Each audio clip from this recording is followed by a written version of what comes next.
Vamos a ver, as contas, estamos, digamos, refacendo as contas habitualmente, non? Seguindo estes supostos que tiñamos, evidentemente, hai un feito que é moi sinxelo de entender para toda a xente, non? Que as nosas parroquias, yo mismo que o obispado, dependen, pois, nun porcentaxe moi alto, nun 60%, bueno, algo máis de 50%, nas aportacións directas dos fieles. Das aportacións directas dos fieles dependen, a súa vez, nun porcentaxe casi do 90% das colectas parroquiais, das colectas que se pasan na misa o domingo, na xente que entra a rezar e a botar un lampadario unhas moedas, de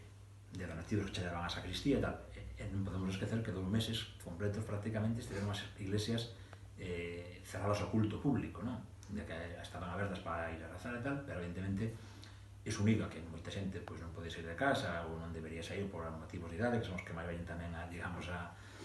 nosas parroquias, pois certamente supón un descenso grande, non? Si en torno a esa, digo, a un 50% dos ingresos da diócesis, das parroquias, que a diócesis consolida, digamos, pois son de aportacións directas dos fieis, pois pensa que quitándolle 2 meses completos prácticamente destes ingresos é unha cantidad considerable, non? Eu, mirando as contas do ano pasado, por exemplo, fixábame, confundime de documento, creo, pero fixábame que o ano pasado aportáranse, me parece que cerca de 5 millóns de euros en colectas, se non me equivoco, vamos a comprobar agora, pero